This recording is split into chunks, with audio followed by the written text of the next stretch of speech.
The religion of Kubandwa. I spoke about this briefly in episode 4, titled Cwezi Identity. If you've listened to it, then you no doubt know a little bit about it. For those who didn't, Kubandwa is a traditional African spirit possession religion that is practiced in East Africa.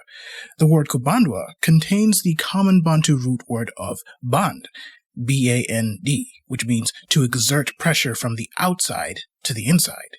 This pressure, in the religion's case, is referring to the spirit entering the body and possessing it. The root word band, B-A-N-D, is also found in the Afro-Brazilian spirit possession religion of Umbanda, which suggests a relation, though no doubt practiced differently as is the case in East Africa. In Rwanda, Kubandwa focuses on a major hunter spirit called Ryangombe, or Ryangombe as some might read it as. In Buganda and Busoga, the ones worshipped are the spirits called the Balubali. On the other hand, in Bunyoro, Kubandwa has to do with the worship of the Cwezi spirits. Now, I should note, there is a lot of overlap of spirits in these places. The Cwezi are worshipped or recognized in various kingdoms like Buganda, Toro, Karagwe, Buzinza, Unyamwezi, and in return, Ryangombe is worshipped in Nkore as well. Nsamba explains this as a demonstration of their power and reach. 19 Cwezi spirits were worshipped in Bunyoro. These were Ndahura, Wamara, Kazoa, Chiro. I'm not going to list all of them, but those are some. The Bunyoro remember them as actual people who ruled as their second dynasty. But some of them are also seen as personifications of nature forces. For example, Kagoro is associated with lightning, while Rubanga with thunder. Kazoba is associated with the sun, while Chiro with the night. You get the idea. The Cwezi are a mystery. I explore that in episode 4 if you want to learn more about them. Now, the Cwezi are not the only spirits in Bunyoro. There are many, but for the purposes of this episode, we're going to focus on just them. In order to distinguish them from the others, other than being considered former historical rulers, Bunyoro call them white, or Emandra Izira, to explain them as benevolent. The others are considered black, or Emandra Iziragura, which would mean that they're malignant, evil, dark spirits, Satan. Which I find to be an interesting distinction, because the Cwezi are believed to punish their adherents if neglected just like any other spirit. So, in my view, to term them as benevolent is probably not the most accurate description.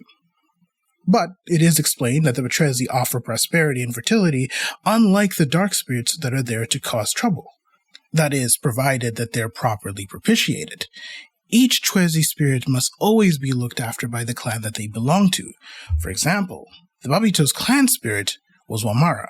They would have to provide for him with whatever he needed, as instructed by a medium, build him a shrine that should be maintained, and failure to do that, and the clan might just find itself experiencing strange dreams, or their children dying, or even experiencing drought. Keeping the spirits happy was vital to the safety of everyone. They were the Omwesigogweka, the trusted thing of the house. And you don't exactly ignore a member of your household now, do you? The ones who kept the spirits happy were the Mbandwa, which means medium in Bunyoro. Mbandwa would provide healing for the sick, divination for those looking for direction in their lives, but most importantly, their job was to ensure the fertility and fecundity in the state. We've talked about how important having children was to the Bunyoro. Both men and women were judged if they couldn't produce offspring. With Kubandwa, not only could the childless be offered hope of having children through magical abilities, but also by becoming a medium. Schoenbrunn argues that by becoming mediums, people could become parents to new initiates. And indeed, they called themselves a family. Older mediums were addressed by newcomers as parents, grandparents, or Nyenenkuru for mother. And by engaging in this, they could pass on knowledge to the newcomers and thereby establish a legacy. This brings me to my next point. The passing on of knowledge was a crucial part of Kubandwa. Important information like medical knowledge. According to Jack Davies, the Bunyoro were the most medically skilled African group that he'd come across. Okay, now that is quite a claim that is difficult to verify. But that being said, there is evidence to show that the Bunyoro had significant medical expertise. This knowledge was mostly held by those that they called abafumu. Abafumu were described as diviners / medical doctors / mediums who performed at the royal palace. I'm not sure what the difference is between Mbandwa and abafumu is. They seem to do the same thing. My guess is that abafumu were a subset of the Babandwa, of the mediums, but they performed strictly for royals. That's just my guess, though. But in any case, they had medical expertise that one only learned when they joined them. They held annual meetings to discuss the information that they learned during the year. Felkin offers one example of medical expertise that the Bunyoro had. Believe it or not, the cesarean section. Robert Felkin observed a cesarean section in Kahura in 1879. He watched as the doctors used banana beer as anesthesia. After the surgery, they sewed up the open wound, and according to him, the baby and mother were fine. Felkin even drew a picture of this scene. Okay, so there's something else that I must point out here. Now, there is another picture showing that this surgery happened in Buganda in 1879. So then what's going on here? Did it happen in Bunyoro or did it happen in Buganda? Let me explain. This place, Kahura, where this happened, was a hotly contested area between these two regional powers of Bunyoro and Buganda. No doubt Kahura had Bunyoro residents who were living there at the time. But in 1879, Buganda controlled Kahura. Make of that what you will. Another example was during Kabalega's time, there was an outbreak of sleeping sickness. Kabalega ordered a man to find a cure for it. After mixing various remedies, the man was able to come up with a cure, according to him at least. When he was asked to recreate this cure during colonial times when there was another outbreak, it was found that the medicine didn't cure sleeping sickness, but it did alleviate the symptoms. And there was much, much more medical information that was unfortunately lost during the colonial times. Kubandwa allowed for the distribution of information from ghost to medium, mediums to initiate, and to the people, whether it was medical knowledge or information about their lives. But Kubandwa did more than this. It added one major thing to the lives of the Bunyoro that you may not be expecting. What's that, you ask? Why, it's theater! During Kubandwa religious ceremonies such as the celebration of the new moon, Babandwa priests would get possessed by the ancient spirits, and in scenes of dramatic flair, enough to make Shakespeare cry in joy, they would act out Bunyoro's historical stories, like the tale of Isaza Nyamnyonga that I told in episode 2 of the podcast series. One of them would get possessed by Isaza, the other Nyamnyonga, another would be Bukuku the gatekeeper, and so on and so forth. Together, surrounded by hundreds of people, they would reenact the story of betrayal, hubris, and revenge. They would do this over and over again. The mediums would embody the characteristics of the specific spirit that was possessing them. The fiery spirit of Ndahura, the provoker of fights, who dared to spear his grandfather in the chest. The hubris of Isaza the king, who valued his cows more than his wife and kingdom. And the revenge-driven mindset of Nyamnyonga, who was disrespected by Isaza's lie. To signal the arrival of the spirit, the medium would make certain body movements and begin to speak in a falsetto voice. Music was also played during the ceremonies. You'd have singing, drums, rattles, gourd shaking, flutes, and horns, all done to set the mood of the event. This whole process offered education in the form of learning the stories, but also offered entertainment despite being religious ceremonies. People would watch in awe as they were transported back to the time of the ancient spirits. Kubandwa ceremonies allowed the mediums to escape. C. Penacini describes a possession ceremony that she witnessed in Kampala, where the poor people in the slum were possessed by the Balubale spirits of Buganda. Tambazi, the king's bodyguard, Walube, the god of death, and Chiwanuka, the god of thunder. She wrote that, open quotes, Kubandwa gives a sense of continuity to traditional political organizations and offers common people the possibility of recognizing themselves in the nation and its most sacred institution, kingship. Close quotes. She also noted how the spirits possessed people regardless of gender. A man could be possessed by a female spirit, a woman by a male spirit, or a child spirit entering the body of a grown-up. Furthermore, across territories, different mediums would be taken over by those from other places. A Muganda medium would be possessed by a Bunyoro spirit, and vice versa, thereby moving across time and space to different places that they are called to. So this is what it meant to be an Kubandwa in pre-colonial Bunyoro. There were significant benefits to being one. As an Kubandwa, people respected you and feared you. You were provided with everything that you needed. Anywhere you went, because Kubandwa was said to travel from place to place, you knew that you had a warm bed and food waiting for you. And if you were a male Kubandwa, you were given women to sleep with. In fact, Beattie recorded a song that highlighted this very thing. The song goes, open quotes, "Wherever I am called, wherever my wanderings take me, whether by day or night, I find beautiful young girls prepared for me." Close quotes. As a female Kubandwa, having power and respect meant escaping the submission that came with being a Bunyoro woman. I've already talked about how patrilineal of a society Bunyoro was. Women were expected to kneel before their husbands, not allowed to divorce them unless they paid back the dowry. But as an Kubandwa, they could grow powerful enough to have influence over kings. Case in point, Nyinamwiru, whom legend calls the mother of Nahura. According to Nsamba, she functioned as a kingmaker and was powerful enough to have territory under her name.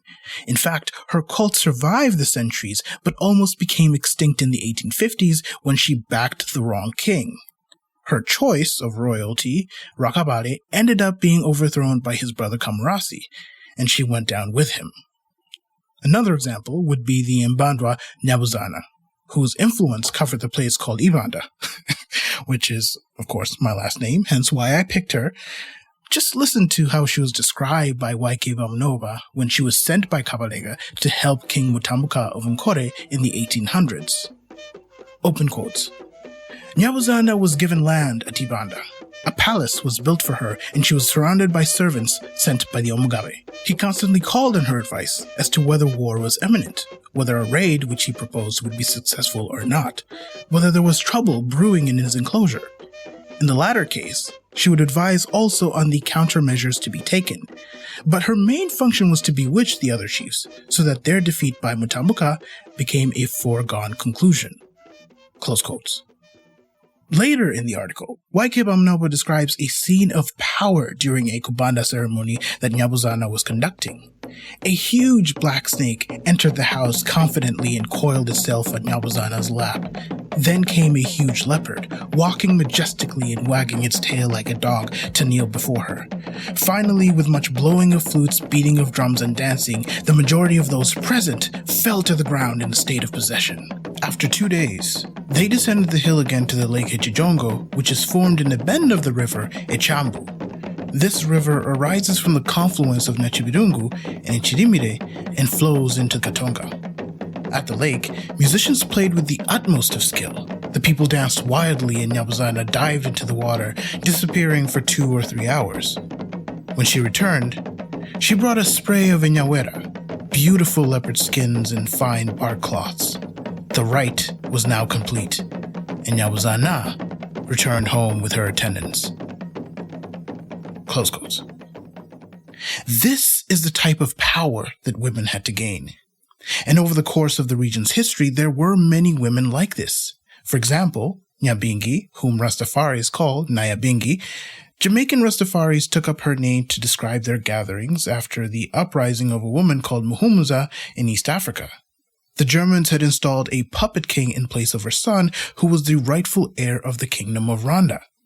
Claiming to be possessed by Nyabingi, Muhumuza led the resistance against him. She told her followers that the bullets of the Wazungu would turn into water against her, much like the Maji-Maji rebellion in Tanzania. Her followers were so loyal that they refused to surrender when cornered. Instead, they broke their rifles and cursed their enemies right before they were killed. Now that being said, according to the research by Shane Doyle, female Mbandwas made up the bulk of the regular members, but not so much the leadership. So as much as being an Mbandwa provided some respite for them, their power was curtailed in ways that their male counterparts was not. For example, a female Mbandwa was not allowed to leave her home in marriage. This also meant that she couldn't bear children. Like the Babitokati, the daughters of the king, they weren't allowed to marry and have children.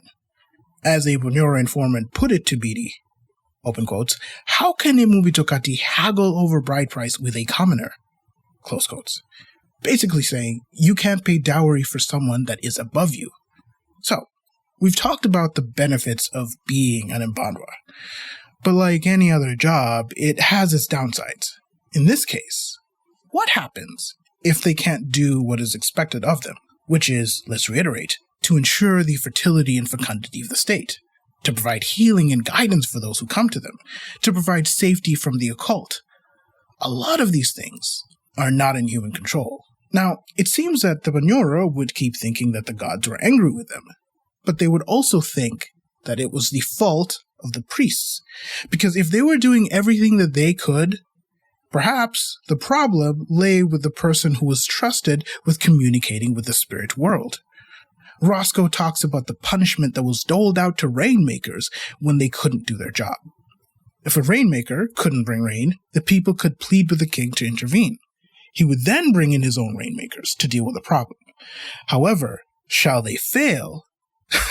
Well, I hope you like salt liver because that's all you're going to be eating for a while. The disgraced priest would be fed a steady diet of liver cooked with as much salt as possible, and they were to eat this in the sun. Now, when the men would plead for water, they were told that the only way that they could get it was if they could bring it down as rain. After all, they were the rainmakers, right?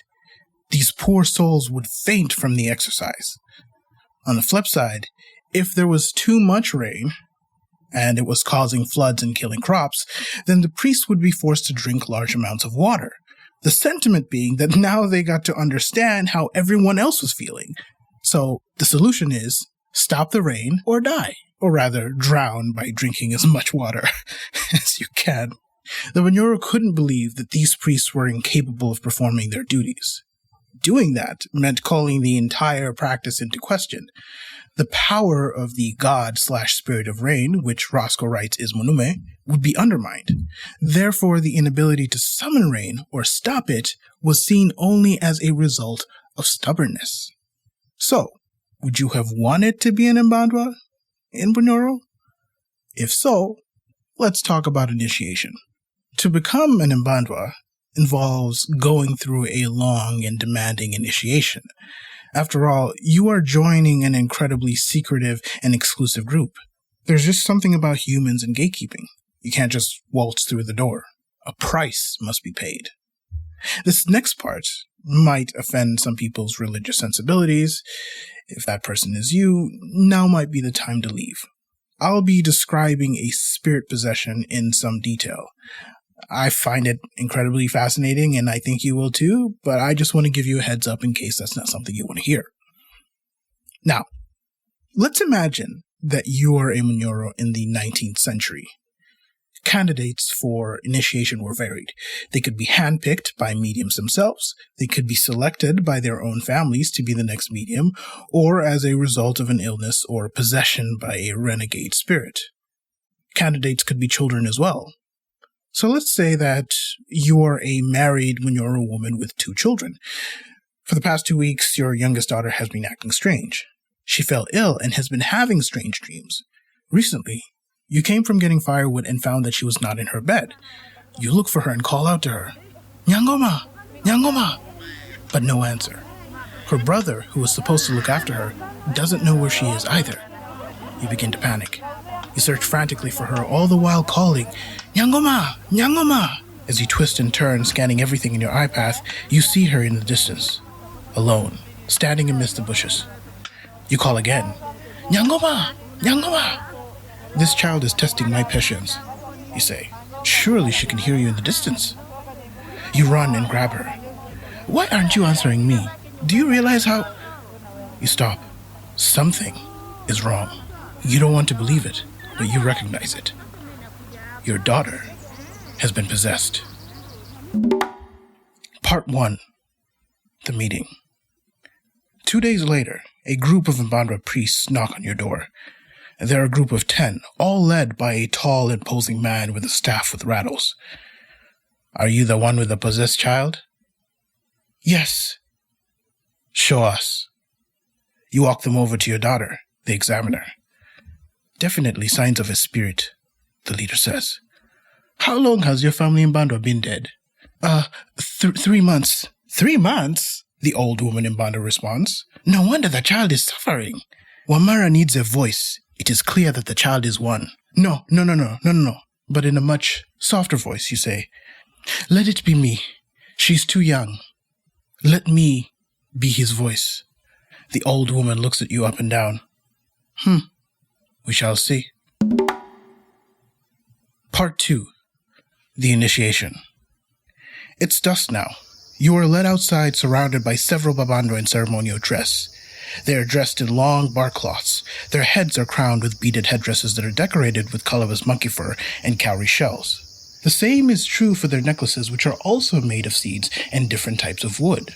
The leader instructs the other lower-ranked mediums to purify you. They strip you of all your clothing and bathe you. They then anoint you with medicine 9 times. 9, a lucky number in your culture. But you don't feel lucky. Your daughter is sick and possessed by the rampaging elephant, Wamara. What am I doing? Can I do this? Your doubts are interrupted by one of the mediums slapping you at the back of your head. You, pay attention and do as we tell you. Step on the blackberry, the ingusuru, with your left foot and say, repeat after us. May all the badness that is in me depart from me. I have trodden this under my left foot, and so shall I tread on evil in the future. Now repeat. With this, they're telling you to always be a medium with upstanding moral character. You are then taken to a house where you are clothed in bark cloth. You notice that the house has sweet-smelling grasses strewn all over. You smell lemongrass, a small herb with beautiful-looking blossoms, and is that Rihura? Yam leaves. They have you sit close to a hearth that has wood that burns especially bright. Enchanting, you can't look away, but you're moved quickly. More medicine is applied to your body. Something else to rub yourself, but having all these people do it? Smoke from specially designed clay pipes are blown on you. You can't help but cough. This is only the beginning. They give you a branch of mramra to hold with both your hands. It is now time for the first possession. Part 3. Seance. Your head is covered in bark cloth. All you can see are shadows as they waltz about the bright flame. The mediums have surrounded you, their moving frames allowing slices of the bright flame to come through. The Babandwa begin to shake their gourds in rhythmic fashion as they encircle you. They play the intimba drums, the beat of which are loud and can be heard at a great distance. The mediums begin to sing. In order to know that you have really made a blood pact with someone, you must really make it with a rich person. The rest of them reply, Hey, how lucky you are to be an Mbandwa. And this goes on and on. The lead medium says something, and then they reply with that same response. And there are many different songs. A lot of them were specific for the spirit that they were summoning. Like this one that you're about to hear. Now, it's a song, so I can't sing. And I don't know the tune either, so I'm going to read it. Here, Karagwe are refugees. Mpororo is in gloomy morning rains. As I settle the Changa ridges, Queen Kakubia divested her skirt. Chief Zigija donned his royal beads. Both turned rivals from my embrace. The rest of a sheath spear, resting on Changa ridges, with building rafters from Ruhuko and poles from Nyamufumbura. Through 8 long dry seasons, they constructed my shrine. Isimba's son, bass drums, thimbles and flutes sounded in my house, but I lie beneath the Ruchamba grass. The king of Kahango is obese, the bribe eater is lean. I cut the tree of Kahango, and I thinned the log of Bwera. The Bwera tree produced milk, and the Kahango tree beer. Ruchamba weeds in the doorways, moss all over the wells of water.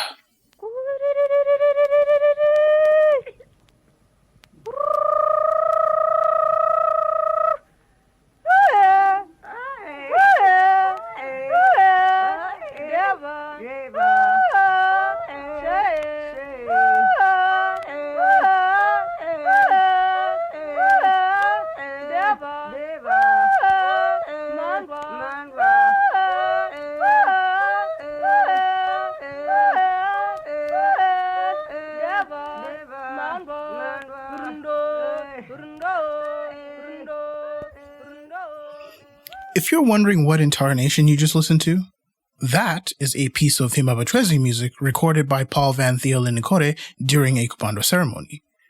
Did you notice the bird sounds at the beginning? Here, listen again.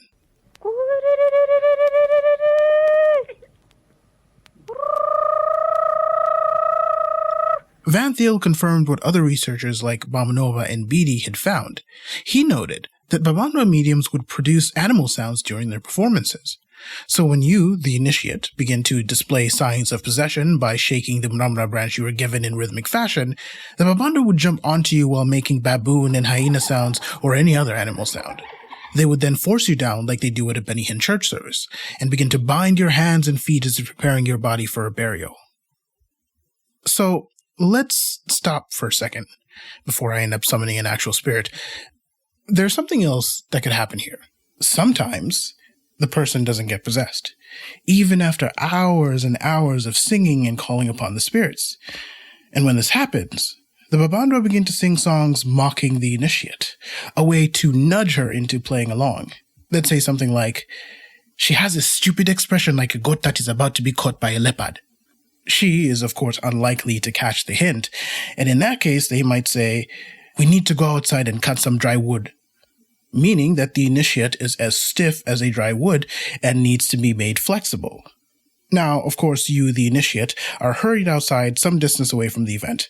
The Babandwa begin to interrogate you, and then basically instruct you to get with the program. "You've been annoying us this entire time. Start moving your branch little by little," they say. "This way, they can see that the Muchwezi has come." You go back inside and take your place next to the bright flame, your head covered with bark cloth. You begin to do as you are told. The people point and gasp as you convulse, and it's at this point that they pounce on you, just like we said before, and tie you up like you're going to be buried. After this, you hear the lead Mbandwa, the Musegu, ask for payment from your relatives in order to raise you up. They do so, and they untie you, and then they raise you from the floor. It's here that the Muchwezi, the spirit that is inside you now, is asked what it wants. It's expected that you are to respond in a specific vocabulary. You're supposed to use a certain manner of speech that is specific to the Muchwezi that has supposedly been summoned. In your case, Wamara. But, again, you as the initiate don't know this. It's okay, though. If the previous encounter outside is any indication, they'll teach it to you. After all, it's said that the secrets of the Babandwa cannot all be revealed at once. Now, the next parts involve several rituals which express two things: rebirth and marriage. The entire process of initiation is a rebirth of sorts.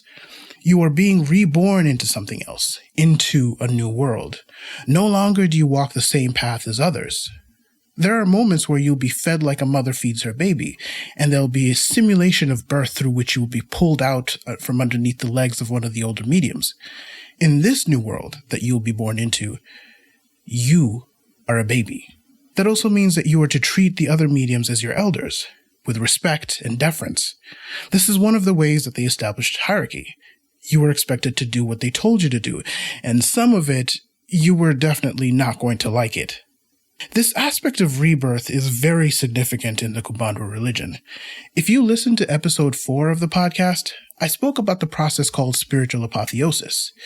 It is a process that involves the declaration of an individual as the child of a dead medium, even though they're not related at all. The spirit of the dead medium is conjured up from the land of the ghosts. It then mounts the head of the subject and through them declares them as its heir. It was an adoption of sorts, but an adoption that was utilized as a form of earning royal legitimacy. According to Samba, it was used by Ndahura to be declared the son of Isimba and Nyinamwiru. And that's why the legend says that Ndahura was their son. Isimba was said to be the son of Isaza, the last real king, and so by this process, Ndahura became the grandson of Isaza, thereby making his claim to the throne legitimate. The reason for this, of course, was that kings of that era were both religious leaders and politicians. To be given the title of Kazini, or head priest of all in the land, you had to earn it, not by your blood, but by merit.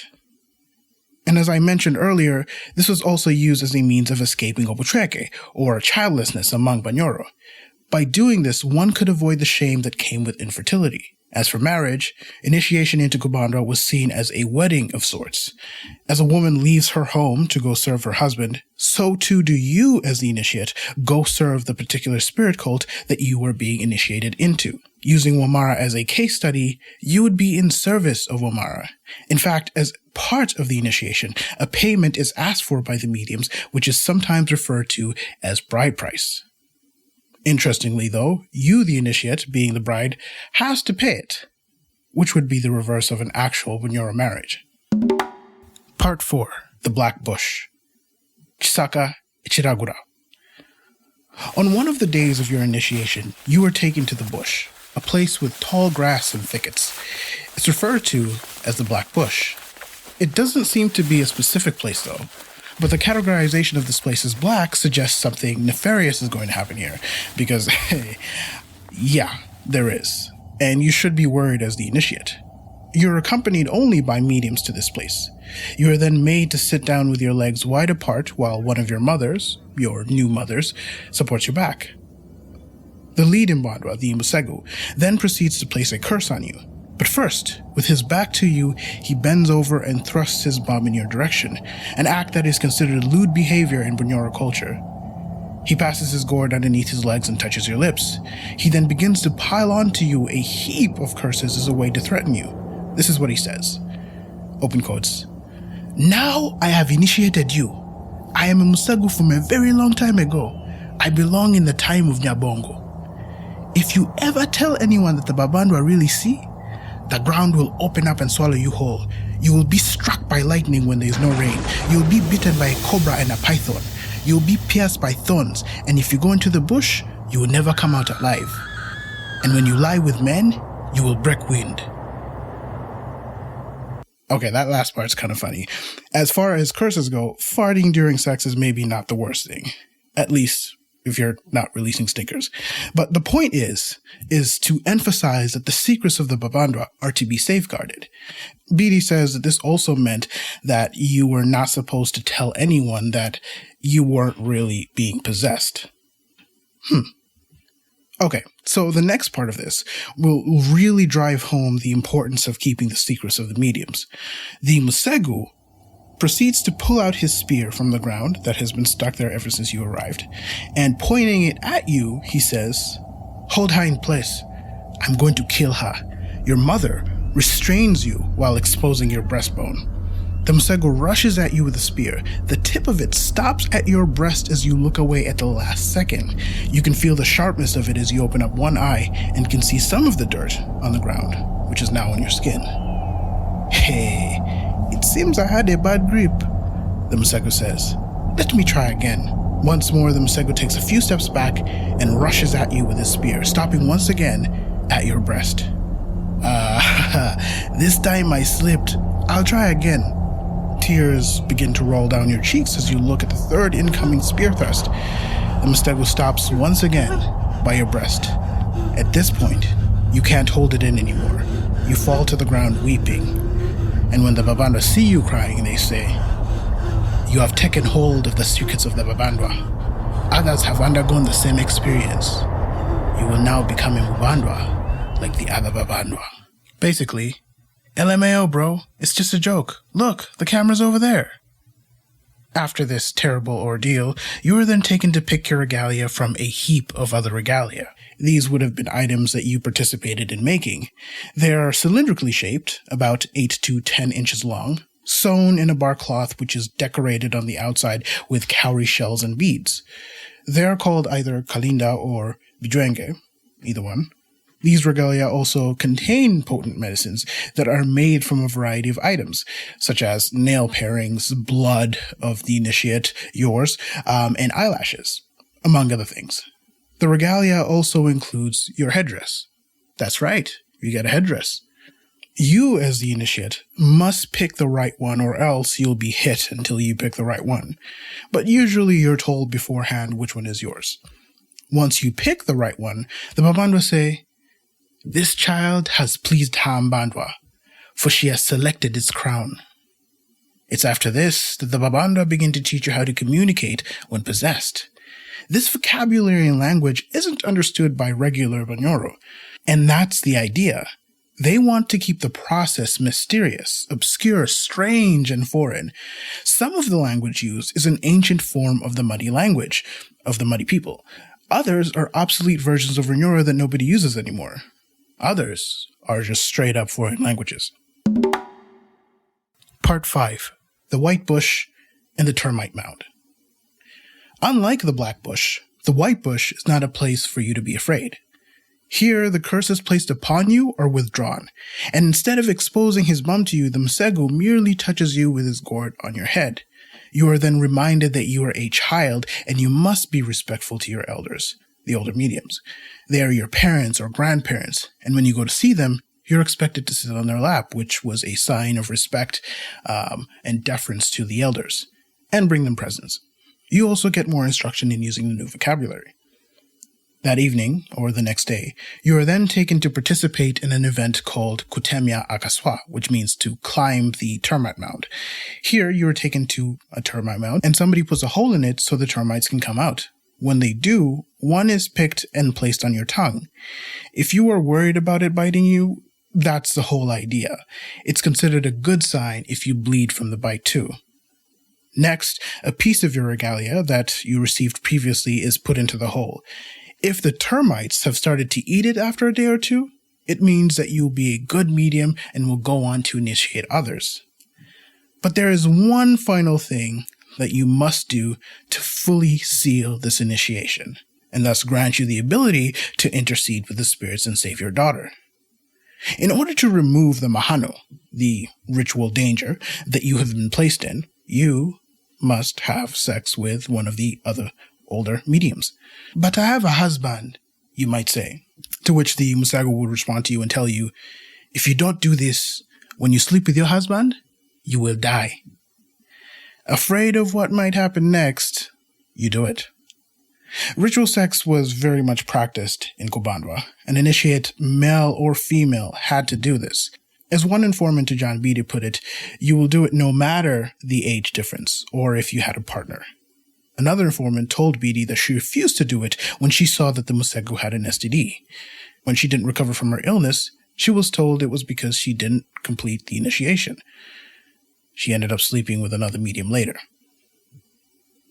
For female mediums, particularly the newcomers, that was not the last time that they would have to engage in sex that they didn't want to. One of the hidden meanings of being respectful and doing what was expected of you was that you had to sleep with a higher-up medium if they asked you to. A covert phrase that was used to imply this was, "I need fire for my wood." I imagine this probably happened to male subordinates by female mediums, but seeing as the leadership was mostly male, it happened that way more often. In any case, the initiation was concluded with the sacrifice of a male goat. And like a Bunyoro bride, you were kept away from people for several days. On the 4th day, as a woman, you emerge from seclusion and plant 2 trees. You are now an Mbandwa. This is the Those Who Came Before Us podcast, and thank you for listening.